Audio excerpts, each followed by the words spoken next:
Good morning, everybody. Welcome in.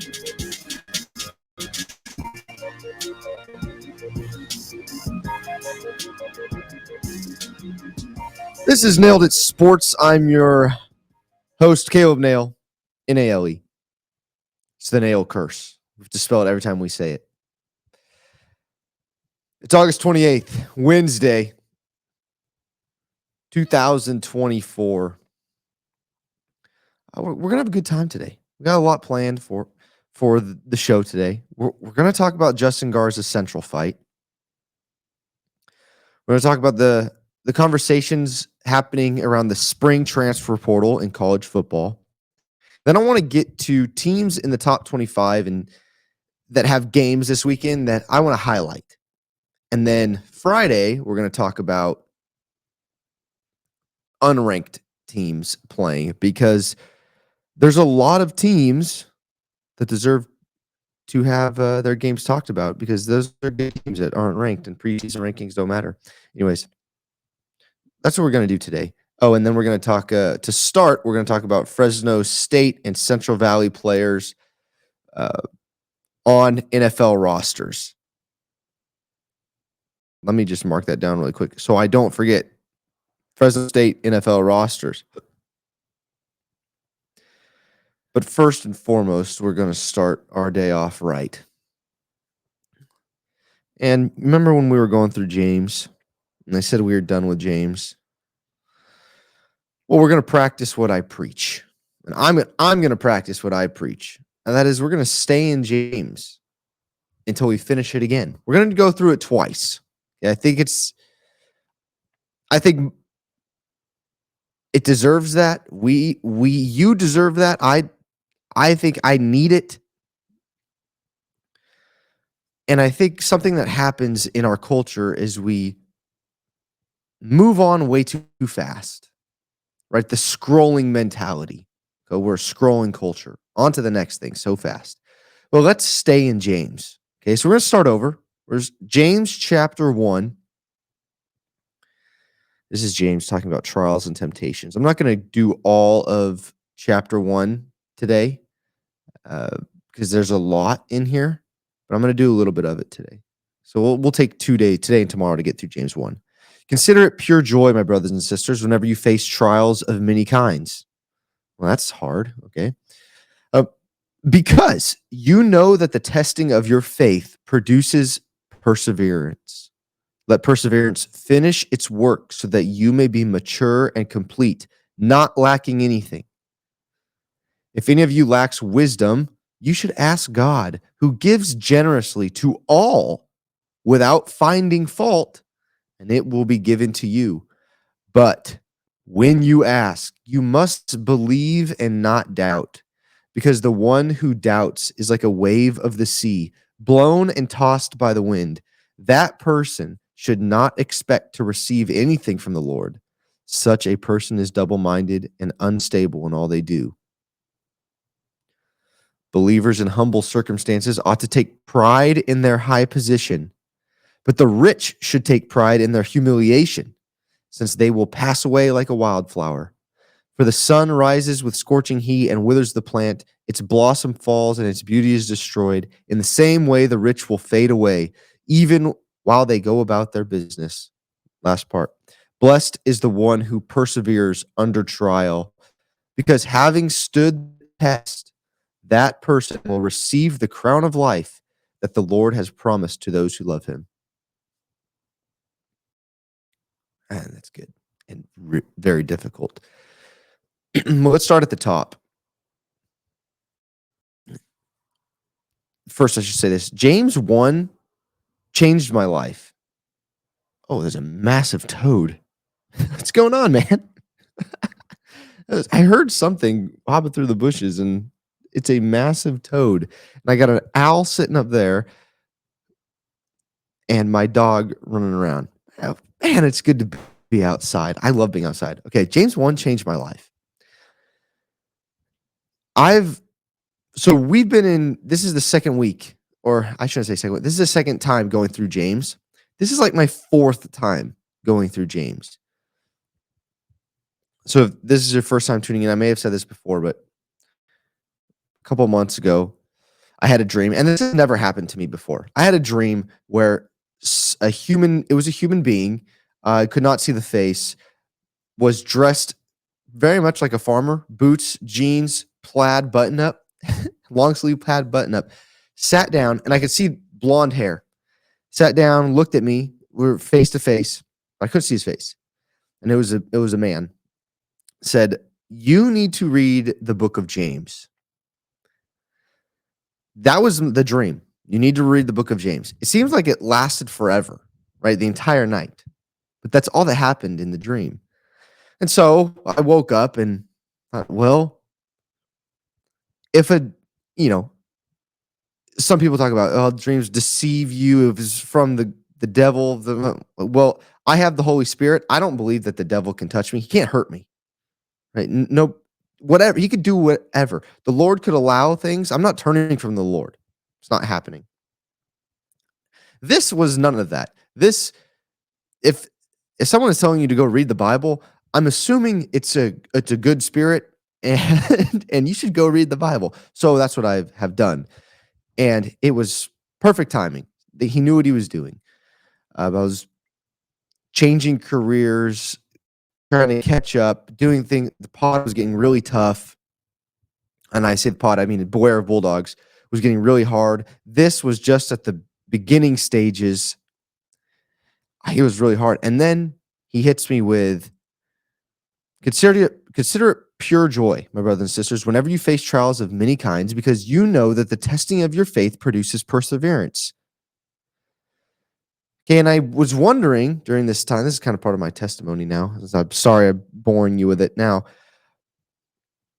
But why podcasting? When I got other things going on, right? I'm switching careers.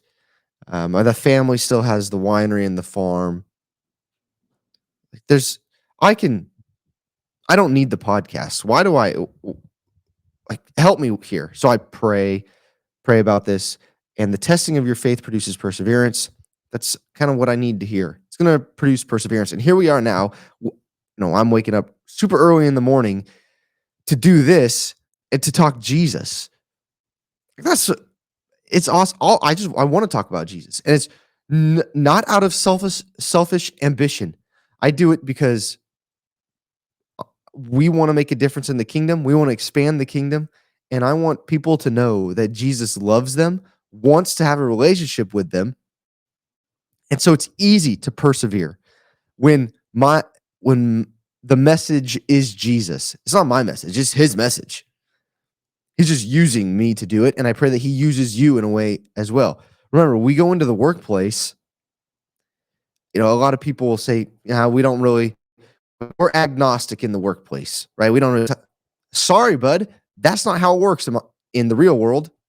In the real world, Jesus says that we're going to die, and we need to repent of our sins and walk with the Lord. That's the real world. Right? And if that makes somebody angry, frustrated, that's not me. That's not my fault. That's on them. That's between them and God. So that's a side thing. But don't let anyone tell you that the workplace is agnostic. It's not. That is the place to spread the gospel. Now, here's the fun part. Let perseverance finish its work so that you may be mature and complete, not lacking anything. This was the hard part for me. Okay, I thought when the morning after this dream, I read all of James chapter 1. Very cool. That was great. All right, we'll read James chapter 2 tomorrow. Right? You don't persevere. Perseverance doesn't finish its work in one day after reading James 1 one time. That doesn't work. It doesn't work that way. We have to let perseverance finish its work so that we may have we may be mature and complete, not lacking anything. It's going to take time. We know this, right? We do this with everything else. We're going to persevere through our financial instability. We're going to persevere through our workouts so that we can lose weight. We're going to persevere through our diet. We're going to persevere through the hard time at work because they pay us the check. We persevere through all these things. But then when it comes to faith in Jesus Christ, by the way, you can only have faith is a biblical term that is, and faith is only meant for Jesus. So when people say, I have faith in, my faith is in Buddha, that actually doesn't make sense because you can only have faith in Jesus Christ. We did some research on faith. I would highly encourage you to do that. It's crazy. But anyways, I'm going on a tangent here and there. You don't want to lack anything. I don't want to lack anything. I'm going to focus on perseverance. I'm going to let it finish its work. And to be honest, it took a month. And it's still going on. I'm still persevering through all of these things because you're going to face trials and temptations. We're going to get to temptations Friday. But you're going to face trials and temptations no matter what, especially when you live in a fallen world and you follow a perfect God. Especially when that's the case. So just be patient. Allow the Holy Spirit to give you his patience. Because that's a fruit of the Spirit. That's his fruit that we want, that we're called to have. Okay. But it's not us. It's the Spirit's fruit. So we need to ask the Holy Spirit for that. And by the way, what does it say about asking? If any of you lacks wisdom, or I would argue, if any of you lacks any fruit of the Spirit, ask God, who gives generously to all without finding fault. By the way, that's challenging because I would say a lot of the time I'm at fault. I don't deserve a lot of these things. But he gives generously to all without finding fault. But here's the but. But when you ask, you must believe and not doubt. Because the one who doubts is like a wave of the sea blown and tossed by the wind. That person should not expect to receive anything from the Lord. Such a person is double-minded and unstable in all they do. When I first read that, I thought, harsh. That's harsh, James. But then I looked at my own prayer life. And it was more of, I'm going to ask God for this, and we'll see. I hope he does it for me. I don't know. No, there is confidence when you pray to the God of the universe who created everything from nothing with just his voice and then performs miracle after miracle after miracle from the beginning of time, raises the dead to life. That God I am praying to, I am listening to.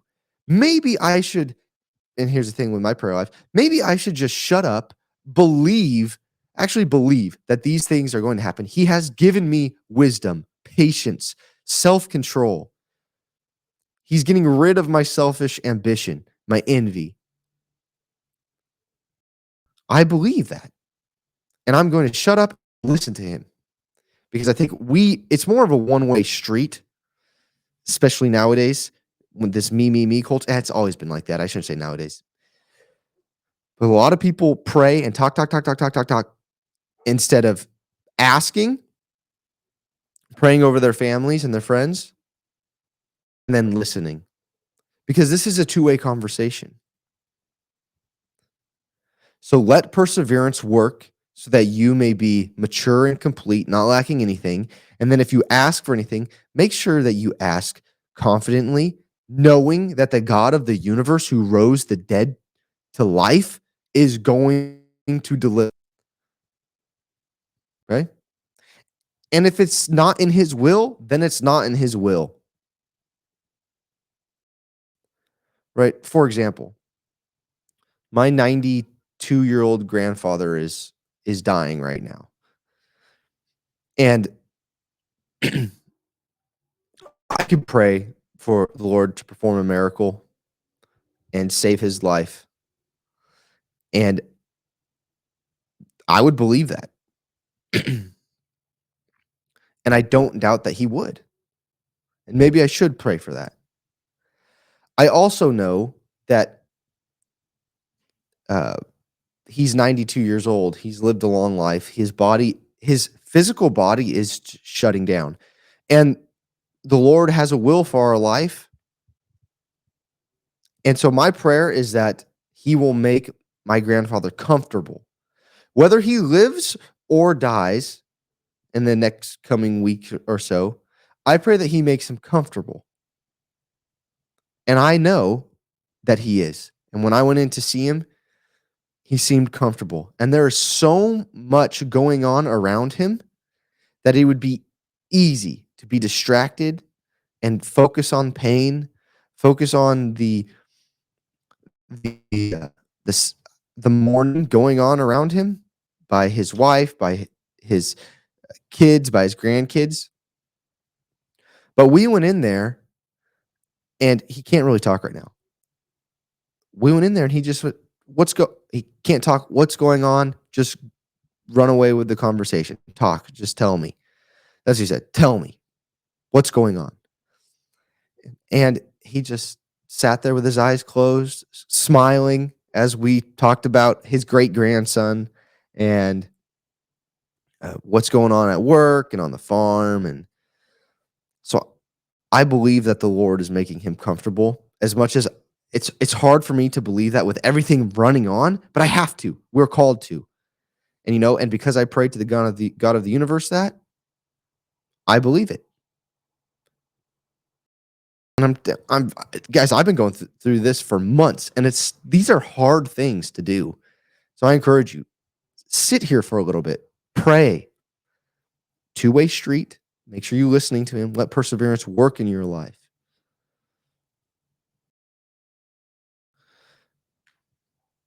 It's good. Man, we're just 20 minutes in. Believers in humble circumstances ought to take pride in their high position. Believers in humble circumstances ought to take pride in their high position, but the rich should take pride in their humiliation, since they will pass away like a wildflower. This has been the hard part of James for me. He really beats the drum, or really beat the dead horse, I should say, when talking about wealthy people. So did Jesus. So did all these guys.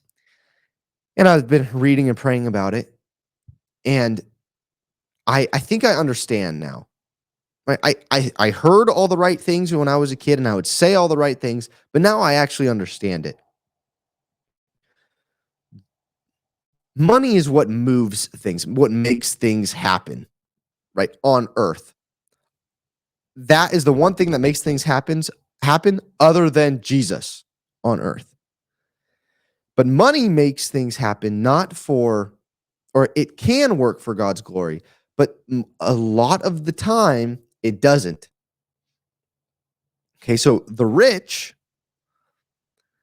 can make things happen for God's glory quick, and they can do it quick, and they can do it easier than people without money. But it's funny, the poor tend to make things happen for the kingdom quicker and easier than the rich, even though they are better equipped for it. Okay, I've started to see it, and I have to look myself in the mirror. What are we doing with our money? What are we doing with our time? I think it's very easy for the rich with their money, to want power, to want comfortability. And we're not called to those things. You don't deserve those things. But if you follow Jesus, you're not going to get those things. So I think we are called to spend our money to glorify the Lord. I think we're called to take care of the orphan and the widow.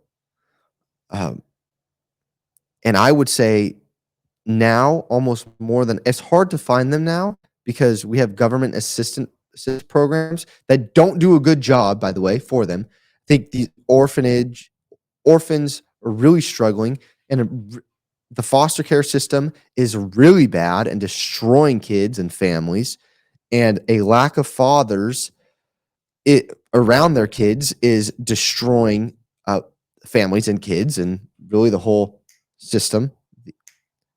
Go away. Not you guys. I realized I didn't say that. I said go away last time and didn't preface it or didn't let you guys know that the neighbor's dog walks in when I start talking. Um, oh, um, that's why I said go away. But anyways,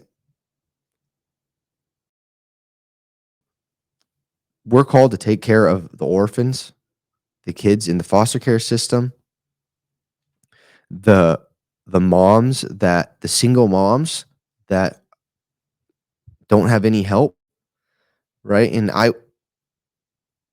So I would say even the single dads, we are called to help them. So what am I doing? Like, I don't have a whole lot of money. My wife doesn't appreciate it when I go out and spend money because we don't have a whole lot. And by the way, I'm not. But when I do have money, I pray that and even now, the little money that I have, I pray that I am taking care of his kingdom, taking care of the kids, taking care of kids without dads. And I really have started to see, I've been blessed. I have a wonderful father, and his interaction with the kids I was around in high school on the sports teams and things like that, I get it now. I get it. And he was able to love me as his own son. And I have a very special relationship with my dad. And he was also able to love my friends and my teammates. And they absolutely love him. And I would say they look to him as a father figure. So I encourage you in that realm of things. If you're a believer, we're called to help those people. So be wise with your money. Where are we spending our money? Are we, and here's a big challenge, okay? Are we just throwing it? Are we throwing our 10% to a church building and then not caring what they do with it? Right? I think this is the hard part. Like, we're called to tithe 10% of our earnings. But I think some people give 10% and then the church doesn't do a good job with it at all. I think that's big. And I think we need to, if that's the case, move your money elsewhere. And I also think that 10%, doesn't have to go to the church, to a building of the church. It needs to go to the church, the people. The church is the people, the believers, okay, to further the kingdom. So I like to give it directly to people that I know are making a difference. So if you see people, I think there's something called the care portal. They're going out and helping. Their goal is to end the foster system. We're gonna end it. That's what I want, and I could see the change that they're making. So I might give. That's part of my 10% as well. Plus, if I'm wealthy, I got more money. Boom. It's not just 10%. We're doing it. We're doing all of it. Anyways, okay. I went way too long. Blessed is the one who preserves under trial, because having stood the test, that person will receive the crown of life that the Lord has promised to those who love him.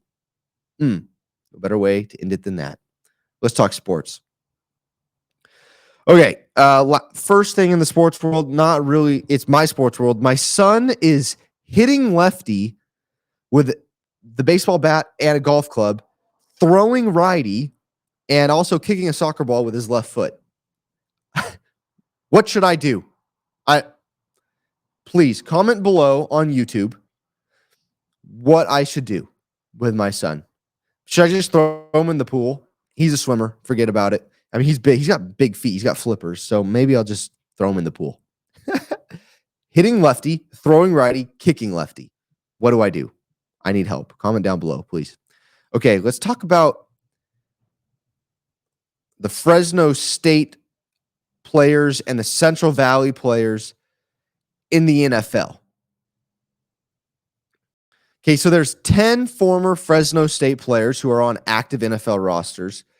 Some transferred from Fresno State, but they were still here. Obviously, Davante Adams. I should say this as well. Cuts were made yesterday in the NFL. So these are players that are on the active, 53-man roster. Davante Adams, Derek Carr, still in the league. Davante Adams, Las Vegas Raiders, Derek Carr, New Orleans Saints. Along with Carr on the Saints, Jake Hayner made the team. And Jordan Mims, running back. I really like Mims. A lot of people have talked about him. He had an NFL body when he was at Fresno State. He ran like an NFL back. Here he is making the team. Congrats to those guys and the New Orleans Bulldogs. Lavelle Bailey made the team, rookie, undrafted free agent. If you listen to Boyer Bulldogs, we said he should be drafted. He's going to be the one that gets drafted if any do. He didn't. And now he's on the active roster for the Denver Broncos. Congrats, Lavelle. Aaron Mosby, D-line, Green Bay Packers. I'm excited for Aaron Mosby. You know, he's been in the league for a couple years now. He's bounced around, practice squads, things like that. He's on the team, Green Bay Packers. Along with Evan Williams. Evan Williams played at Fresno State, transferred to Oregon. Evan Williams made the Green Bay Packers squad as well. Ronnie Rivers made the Rams. Michael Walker, former edge rusher at Fresno, he made the Washington Commanders. And then, of course, Deron Bland. He enters the year on injured reserve. I believe he had surgery. Okay, here's the former Bulldogs who were cut/waived. Nico Remigio was cut by the Chiefs. Jalen Cropper cut by the Cowboys. Carlton Johnson cut by the Seahawks. And Jalen Gill by the Chargers. I mean, these guys I have 100% will end up on the practice squad. David Perales was waived due with an injury designation by the Pittsburgh Steelers earlier this month. He suffered a knee injury in practice. He cleared waivers and he is now on Steelers injured reserve. Natani Muti, he's an O-lineman for Fresno State. He also suffered an injury in early August for the Lions in training camp. He's on the team's injured reserve list. Maurice Norris Jr. I was really pumped for Mo. I really like him. He's a great guy. He got injured during the Lions training camp mid-August or earlier. He was in training camp, and then he was waived by Detroit in mid-August. He is free to sign elsewhere once he's healthy again. I think he'll end up in the NFL. The guy's legit. All right, other players with Central Valley ties. Adrian Martinez, he was cut by the New York Jets. Frank Ginda, linebacker for Los Banos, and he was waived by the Chargers. Kendall Milton was waived by the Eagles. Casimir Allen, wide receiver from Tulare, waived by the Commanders. David Wells, tight end from Clovis North, was waived by the Bucks. But I have a feeling a lot of those guys will end up on the practice squad. I'm excited for football season, man. Okay, real quick, some local things going on. So Justin Garza Central fight that happened Friday night. There's been more videos that have come out. It's not looking good. Sounds like the Justin Garza kid is going to be done for the year. Some other kids are going to get I think it's a 4-game ban. Other players are going to get a 1-game ban. and rightfully so, you don't fight. And so I was thinking about this, and I turned on KMJ on the way home yesterday, and they were talking about it, and they had a lawyer on. And my first thought was, this is really sad. And it's typical, though, that at the first sign of trouble or something or fights like this, we or the lawyers, or the people involved, these people want to get involved and have these big time consequences for these kids. Look, and I shall say, I understand 16, 17, 18-year-old kids, back in the day, those were adults. And there's no excuse for fighting. But a lot of the blame has been passed to the kids. They were the one fighting, yes. And I just said that they should be adults. But I also would much rather have the conversation about parents. Parents, it's our responsibility to raise our kids in a way to follow the Lord and not fight like that in front of hundreds of people, especially during a game.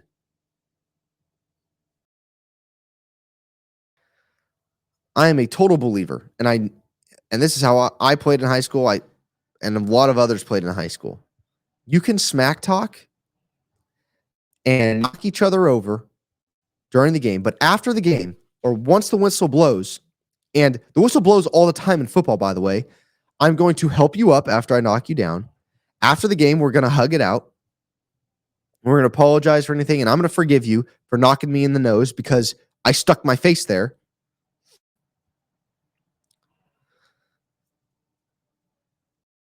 But it's the parents' job to raise kids like that.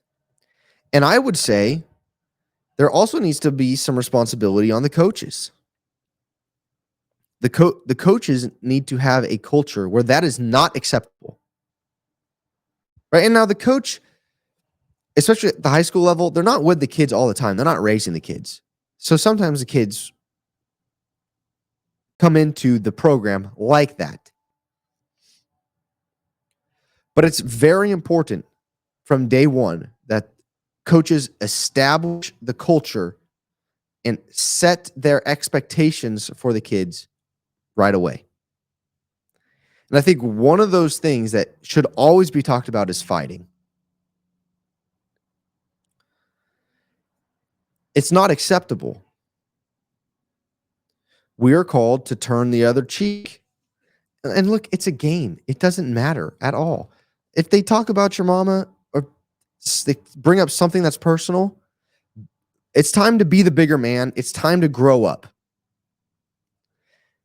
And us parents have to do a better job of making our kids physically and mentally tough.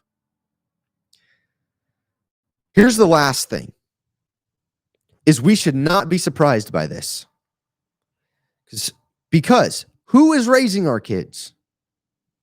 It's the public education system.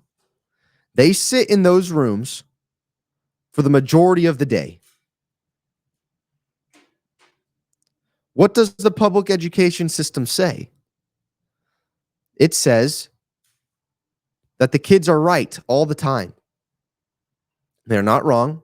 There are very little consequences. And so when something does happen, or their motives are questioned, or they have personal attacks thrown their way, this is what happens. And so, in a way, we should not be surprised when these kids are mentally weak. I believe fighting is a sign of mental weakness, unless it's self-defense.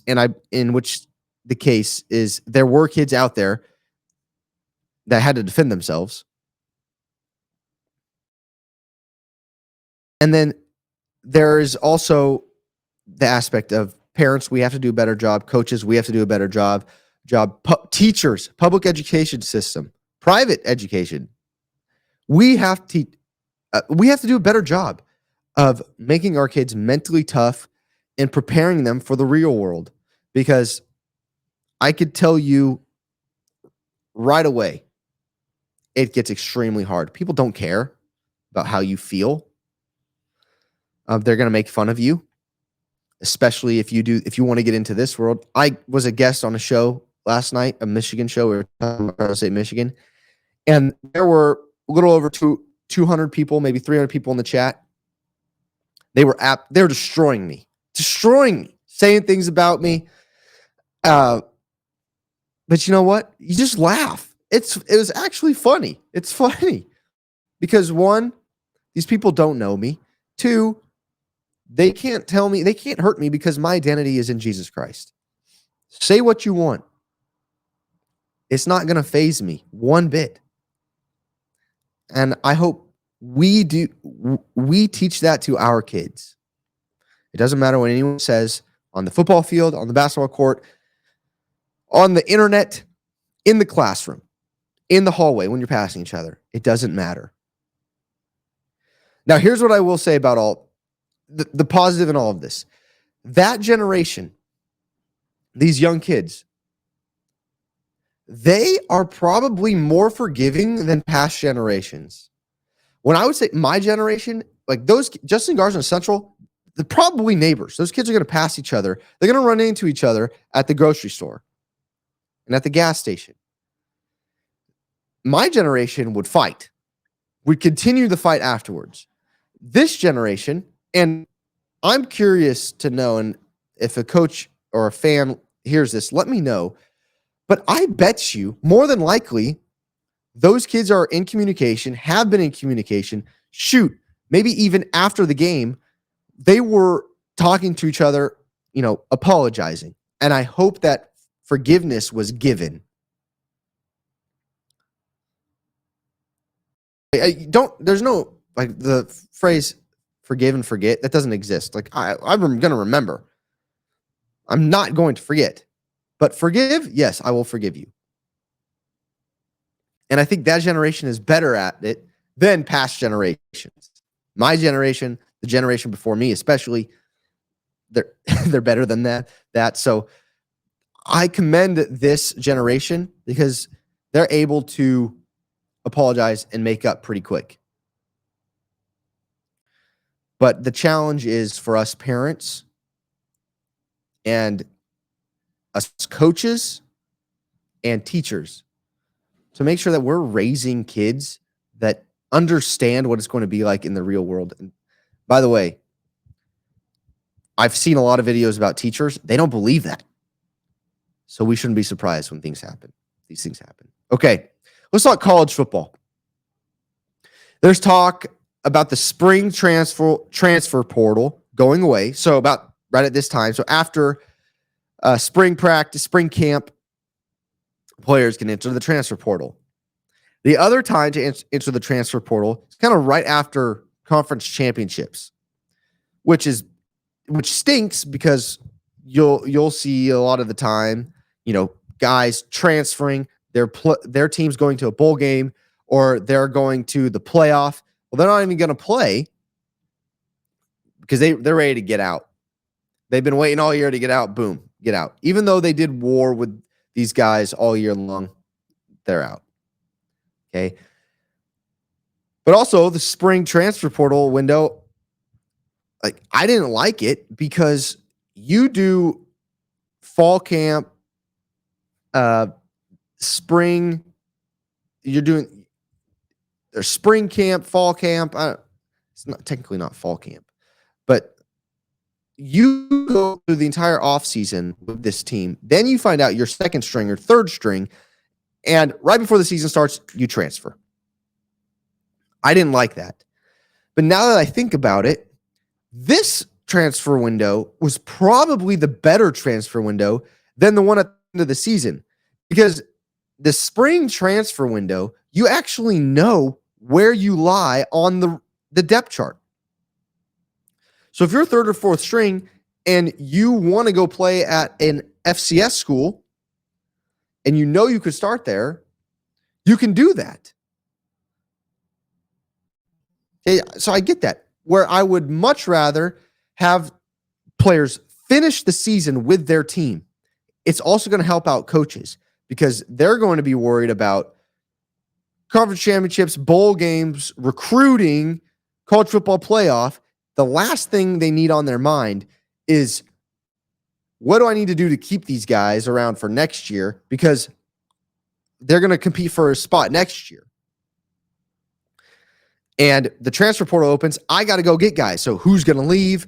Who's staying? I need to know now. I got to game prep for my next game. It's terrible. I would much rather have them get rid of that transfer portal window at the end of the season rather than this one in the spring. Keep this one in the spring. Let's flip-flop it. I don't like that. I don't like that we're trying to get rid of this transfer portal window. I get going to just a one, but let's get the right one. All right, and to end it, and tell me what you guys think down below. To end it, we're going to run through teams that were ranked, preseason ranked in the top 25. I know preseason rankings don't matter much, but I think these are teams that will either be upset or going to be fun games. We're going to run through them, and then tomorrow we'll run through the rest. Some other games that I think are going to be fun to watch and I'm excited for. So first one, obviously Georgia Clemson. Both teams ranked in the top 25. Georgia number one. It's a quote unquote neutral site game played at Mercedes-Benz Stadium in Atlanta. I never get it's a neutral site game. Texas versus USC in the Dallas Cowboys Stadium. Yeah, that's not a neutral site game. We're playing the game in Texas. The school is in Texas. Same with this. The school's it's Georgia Clemson. They're playing in Georgia, in Atlanta. This is not a neutral site game. This is a home game for Georgia. Okay. Clemson is not in Georgia. They're in a different state. But I'm really excited for this game. So Carson Beck, the quarterback for Georgia, has been in list after list ranked as the number one quarterback, as the number one NFL draft prospect for this year. And I don't really know what to think of Beck yet. He's not this player that demands attention like a Quinn Ewers, like a Shedeur Sanders. There's the Stetson Bennett argument where, well, he was just surrounded by the best roster ever. But look, and I don't care about that argument. Stetson Bennett, as a walk-on, won the starting job, beat out high school five-star recruits, won 2 national championships. You have to be competent and pretty good to do that. Carson Beck, from what I've seen, has the potential to be better than Stetson Bennett as a quarterback. But I can't tell you yet for certain. On the other side of the ball, Clemson has Cade Klubnik, who's been there a couple years, played a lot of snaps. But the thing with Clemson is, do they have wide receivers? Is their defense going to wake up? They've struggled in the past. Georgia should continue to be dominant. Okay, so with Carson Beck ranked number one, which I don't know if he should be ranked number one as an NFL draft prospect. I think he's not going to put up the numbers that some other quarterbacks put up, but is he going to win games? Yes. So the matchup here is, can Clemson stop Carson Beck and Georgia? And who is the weapon now without Brock Bowers there, the go-to weapon? And then can Cade Klubnik get anything going without top weapons at Clemson? They really haven't had top weapons since, like the day of like Hunter Renfrow, Higgins. Is it Ross? Was he there? So yeah, this game's going to be a lot of fun. I do think Georgia takes this one though. Penn State plays West Virginia in West Virginia. West Virginia quarterback Garrett Green was very good last year. He showed some signs that he could be a very good quarterback. He's a dual threat guy. Penn State has been good, right? If the 12-team playoff was, I think it was in the past 8 years, if there was a 12-team playoff, Penn State would have made it six of those years. That's huge. That might change what the media says about Penn State, changes how recruits view Penn State, changes a lot of things. This is the year people are talking about Penn State being a very good football team. But week 1, they run into a West Virginia team that is also going to be very good. I think they're going to contend for the Big 12 championship. Penn State could lose this game. Now, Nick Singleton, their running back, and Drew Allar, their quarterback, may have something else to say about that. And I think that Penn State's offense is better than West Virginia's defense, so they will score points.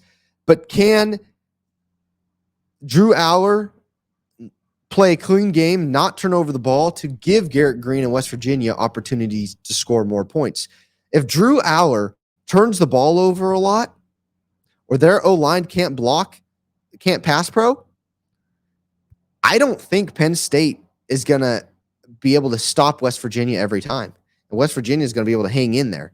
So Penn State is going to have to score points almost every time they touch the ball, unless I'm completely glossing over their defense, and their defense is spectacular. But I think Garrett Green and West Virginia are going to be able to score points. We'll see what happens. It's going to be a close one. I don't have my pick for that one yet. Oklahoma State versus South Dakota State.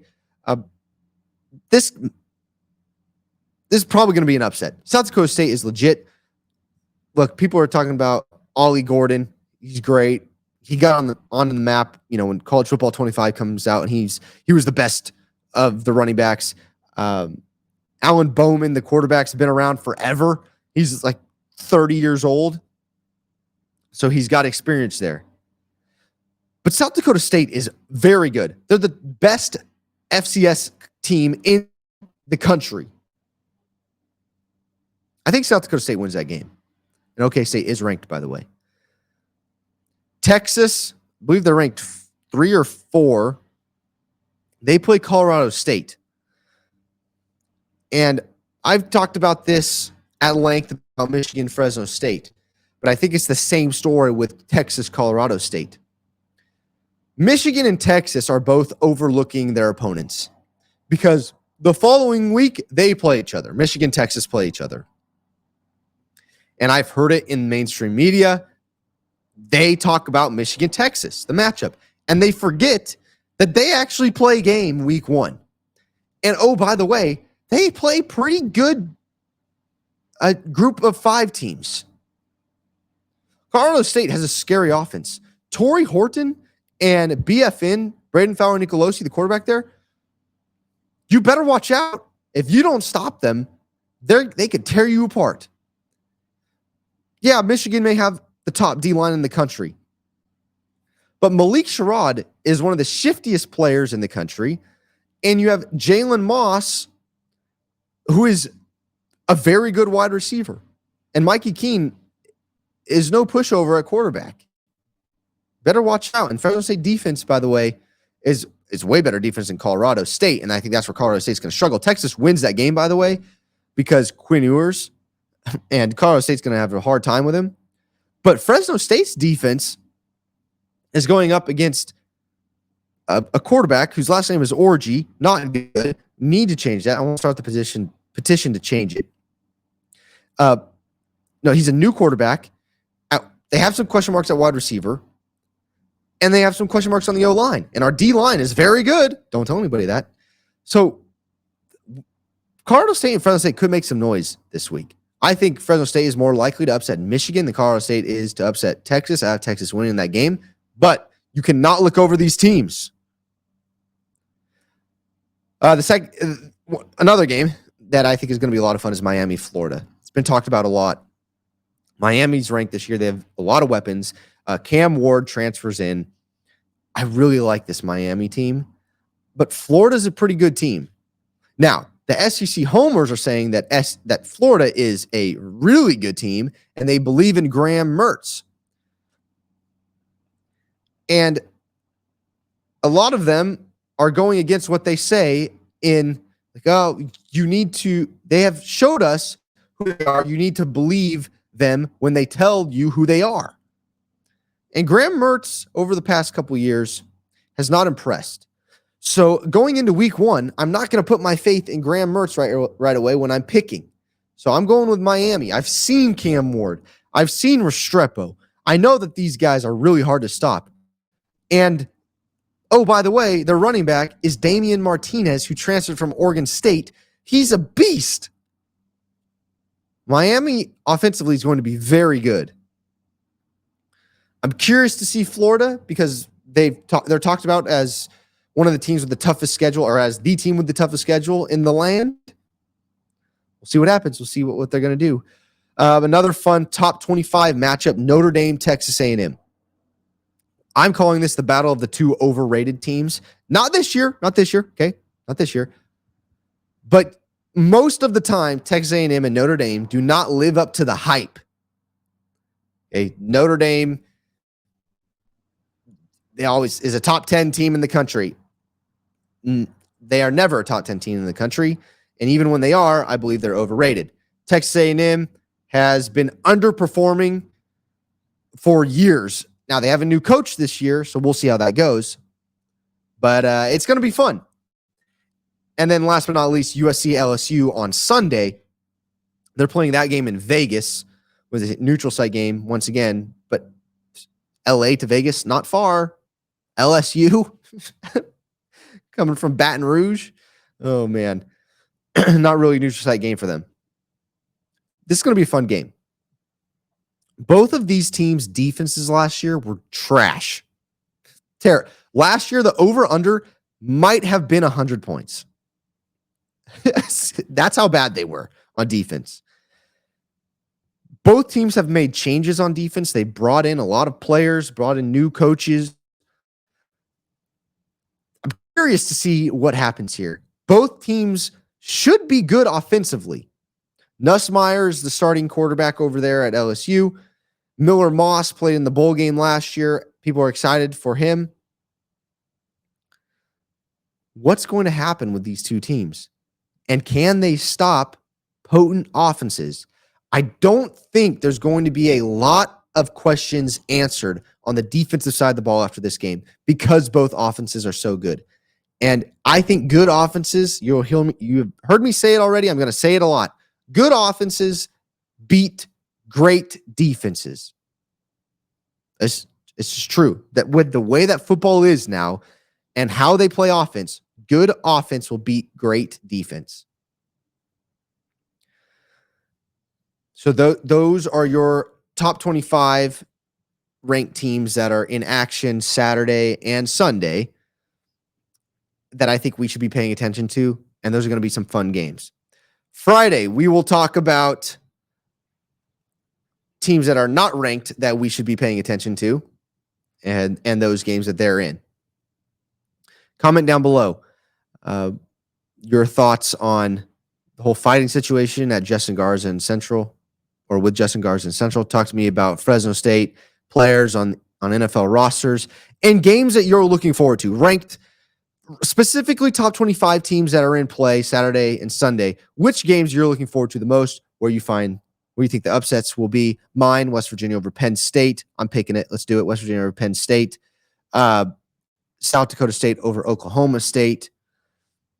I think those are going to be your two upsets. As much as I want to say Fresno State over Michigan, I don't really think it's going to happen, but it's going to be close. It's going to be closer than 21.5. And by the way, I got ripped for saying that on the show I was on yesterday in the live chat. So let me know down below. What are your thoughts? Hey, thanks for tuning in. Hey, remember, for God so loved the world that he sent his one and only son to die for us.